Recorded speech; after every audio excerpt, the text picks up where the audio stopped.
Morning Sports Report brought to you by Northwest Furniture and Mattress. Big Red Rocking Chair on Elm, off Adams and LaGrange. Go see the Daggett family. American-made furniture. They want to make you comfortable in your own home.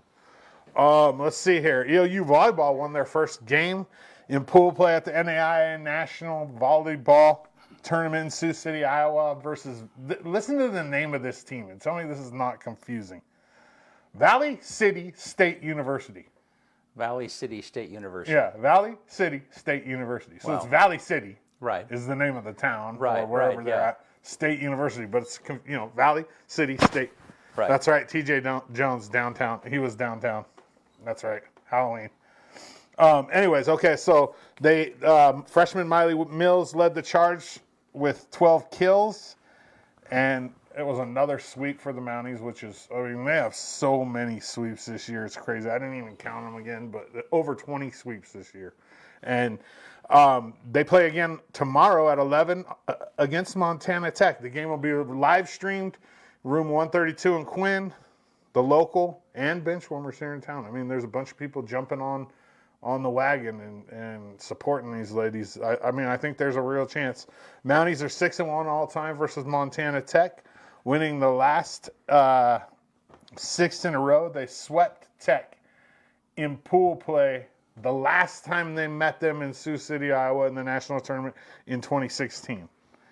If they win tomorrow, the Mounties are guaranteed a spot in the Elite Eight. So even with a loss, I hate to say this, but even with a loss, they still have a chance based on, the fact that they swept. Because if Montana Tech loses to Valley City, okay, and EOU loses to Montana Tech, everybody ends up 1-1. So then you go to sets. Okay. And so we don't even want to go there. We just want to win and be done and go to the Elite Eight. And that's 3 wins away from a national championship when you get to that point. I mean, wow. You're three wins away from bringing home the hardware, which is really cool. This is not an unfamiliar spot for EOU as they made it all the way to the semis last year, losing to conference rival Corbin in the semis. Corbin, however, lost yesterday. So Corbin not only has to win tomorrow, but they also have to have a lot of things go their way or their season's done. Their season's done. You know what I mean? Like, and the chances of getting out of this pool play with a loss into the semis is very slim. Yeah. I mean, everything has to work out. Yeah. Everybody has to beat each other. So, Corbin's season's on the line, and they have to rely on other people now, not just themselves, which is crazy. It's EOU Volleyball's on a 21-game winning streak, and they are 32-1 on the season. That's pretty remarkable. Yeah. And at this pace right here, 32-1. 32-1. So crazy. In order to win a national championship, they need to be 36-1. Right. They need to win 4 more games. EOU men's and women's basketball take the long trip down south this weekend. Take on OIT and SOU. EOU and women's basketball is 4-0 on the year. Even though they lost an exhibition game, that doesn't count on their record in Hawaii. They are ranked number 18 in the country, while the men have had a bit of a rough start. They're 1-4.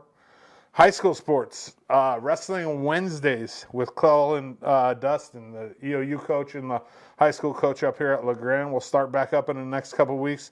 They'll sit down with me bi-weekly and we'll talk about everything wrestling.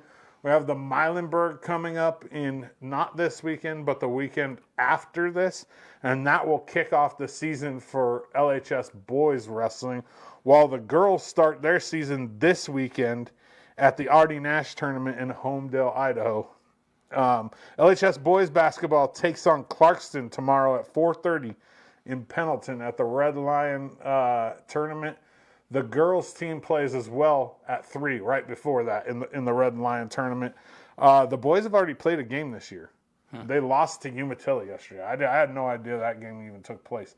But they lost to a 3A team right out the gate, which is not good. Yeah. I mean, you don't want to lose. I mean, I never, in my whole career, I never lost to not only Umatilla, but anybody in that league. You know what I mean? Like Riverside, none of those teams. I mean, our JV team used to play them. Yeah. So this is kind of concerning. Like we lose the opening game by 7, 42-35 to Umatilla. I don't know, man. I think I predicted this a couple years ago. If we were to go back on the sports report or on the sports report, I said this was going to be the year where we were going to struggle. We were going to start struggling. And, I mean, I don't want to wish bad on. Obviously, I'm a Tiger. I'm rooting for him, but at the same time, we got to change something up, or we're in trouble.